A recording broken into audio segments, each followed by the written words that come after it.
There are rivers on this planet that have simply stopped reaching the sea. Not slowed, not reduced, stopped. The Colorado River, one of the most powerful waterways in North American history, has not touched the Pacific Ocean in decades. The Amu Darya, which once fed the fourth largest lake on Earth, now disappears into sand miles before it arrives. The Yellow River, the cradle of Chinese civilization, ran dry so consistently in the 1990s that engineers stopped counting the days it failed to flow. These aren't drought events. They aren't seasonal anomalies. They are permanent. And the question nobody in any official chamber wants to answer is simple. If rivers are dying faster than the science predicted, what does that mean for the 2 billion people drinking from them right now? Here's what makes this stranger. In 2021, a landmark study published in Science found that over half of the world's major rivers have already experienced significant flow reduction. Not in some distant modeled future, already. And yet, the global water crisis is almost never framed as what it actually is. A river disappearance crisis unfolding in real time, hidden behind bureaucratic language and deliberately optimistic projections. There's a third piece to this, the data showing the worst of it. In several key regions, it was revised, quietly, years after the original numbers were published. We need to go back to the beginning. Picture the Aral Sea in 1960. It is enormous, a shimmering inland ocean straddling the border of Kazakhstan and Uzbekistan, roughly the size of Ireland. Fishing villages dot its shores. Children swim in it. Entire economies are built around it. Now picture it today, gone, not shrinking. Gone.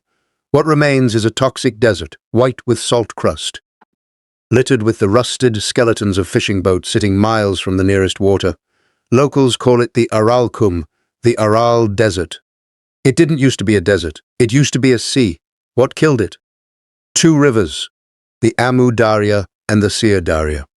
Both were redirected in the 1950s and 1960s by Soviet engineers building a vast cotton irrigation network. The rivers stopped feeding the sea. The sea began to die. Within 50 years, it had lost 90% of its volume. This is the most dramatic water disappearance event in recorded human history. And it was entirely man-made. But that's not actually the disturbing part. The disturbing part is what happened to the official story around it. For decades, Soviet authorities simply denied the Aral Sea was shrinking. Reports from regional scientists that showed declining water levels were suppressed. Irrigation continued. The cotton quotas continued. By the time the international community formally acknowledged the disaster in the 1980s, the damage was already irreversible. This is not ancient history. This is a 40-year institutional refusal to confront evidence that was visible from space. Now here is where that pattern becomes something larger, because the Aral Sea is not a unique case. It is a template. And that template is being quietly repeated across the globe, in different rivers, different countries, under different bureaucratic languages. Right now, let's go to the Colorado. The Colorado River drains 7 U.S. states and supplies water to 40 million people. It feeds agriculture that produces roughly 15% of America's crops. And for the last 25 years, it has been running out of water at a rate that the agencies responsible for managing it did not project, did not publicly announce, and in several documented instances appeared to minimize. Here's a number that matters. Lake Mead, the primary reservoir on the Colorado system and the largest reservoir in the United States by volume, hit its lowest recorded water level in 2022.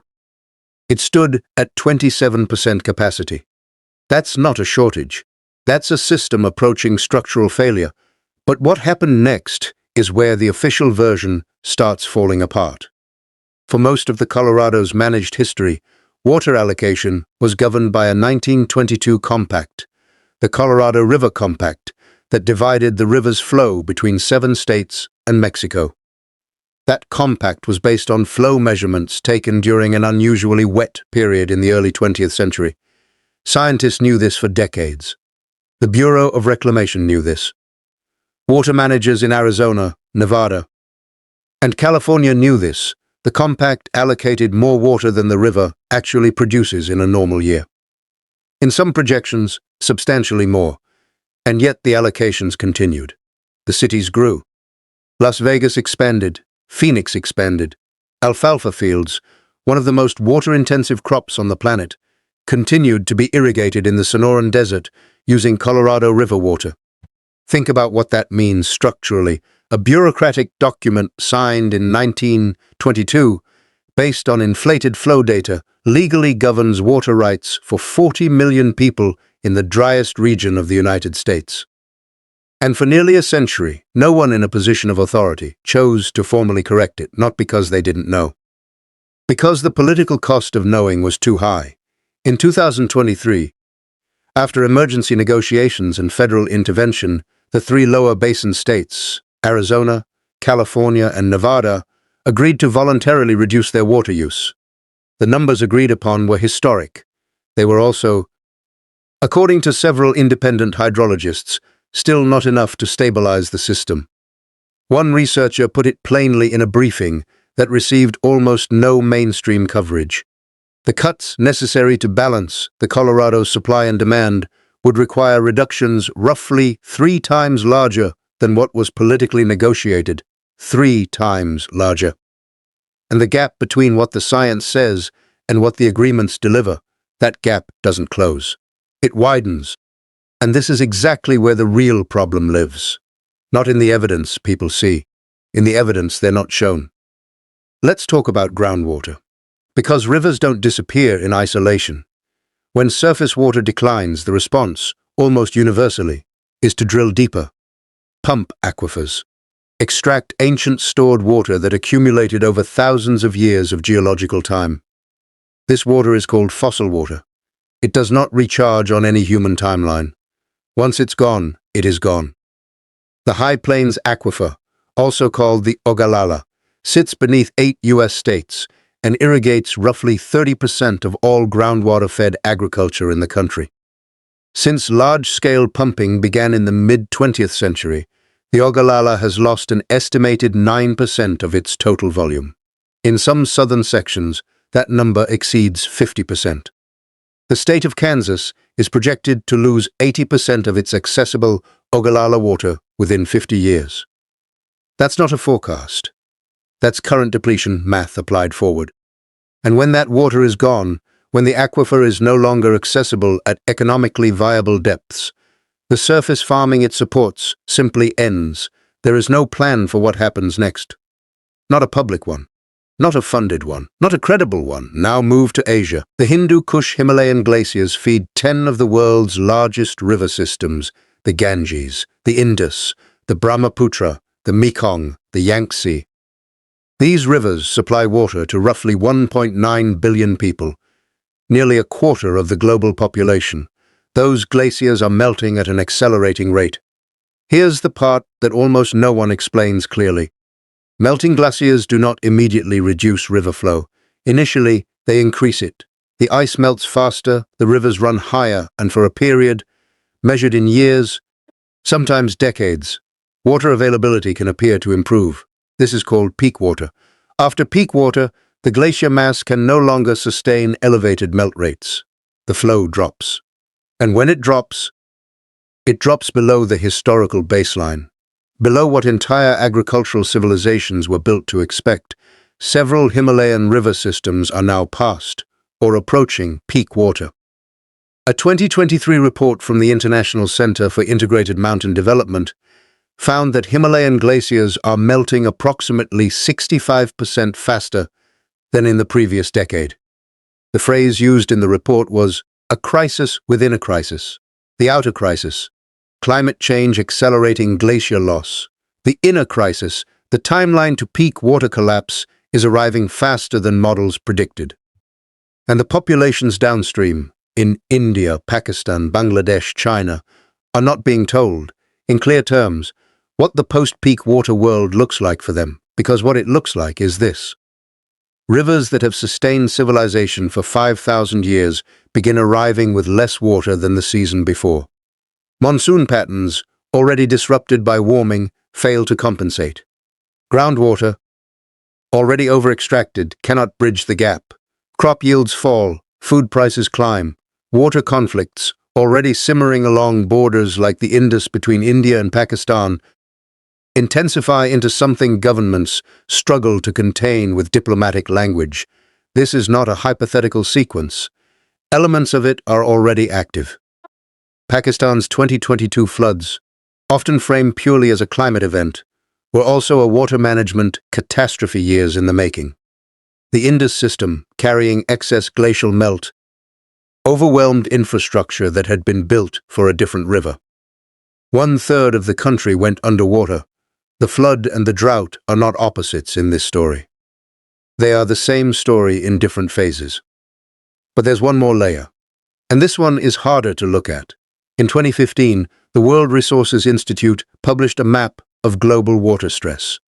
It showed vast regions of the Middle East, North Africa, South Asia, and the American Southwest operating under what they classified as extremely high water stress, meaning they were already withdrawing more water annually than their renewable supply could support.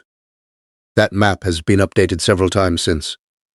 Each update has expanded the red zones, not marginally, substantially, and yet the investment flowing into water infrastructure, into desalination, into conservation technology, into aquifer recharge programs, remains a fraction of what the scale of the problem demands.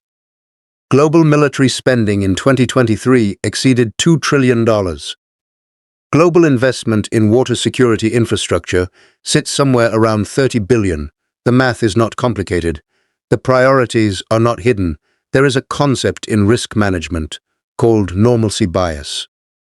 It describes the human tendency to underestimate both the likelihood and the impact of a disaster. Because nothing like it has happened within living memory, we have normalcy bias about water. Because in most of the developed world, water still comes from a tap. It is still, for now, clean and available and priced so cheaply that conservation carries no meaningful personal incentive. The crisis is real, but it is not yet felt in the daily texture of most lives in wealthy nations. That's the window. That's precisely the window in which action is possible and is not being taken. Here's what the evidence, taken together, actually says. It says that the world is running a water deficit that cannot be resolved through optimism, that it has been running this deficit openly and measurably for decades, that the institutions responsible for managing it have consistently prioritized economic and political stability over accurate disclosure, and that the populations most at risk are the last to receive clear information about what is coming. The Colorado doesn't reach the sea anymore. The Aral Sea is a desert. The Ogallala is draining. The Himalayan peak water is arriving. These are not separate problems. They are the same problem in different stages, on different continents, moving toward the same destination at different speeds. And the question that should stay with you, the one that doesn't have a clean answer, is this: if the institutions managing these systems already know the numbers, and the numbers already don't add up, and the political agreements already fall short of what the science demands, what exactly are we waiting for? Not a signal that the crisis is real. The signal already came, not more evidence. There is more evidence than any single policy process has chosen to act on. What we appear to be waiting for is the crisis to become undeniable at the personal level, for the tap to slow, for the reservoir to drop low enough that the cameras show the bathtub ring clearly, for the harvest to fail in a year that can't be explained away as an outlier. At that point, the window for gradual transition closes. What remains is emergency response. Emergency response to a crisis that was visible, documented, and unacknowledged for 100 years. The rivers didn't disappear overnight. Neither did the silence around them.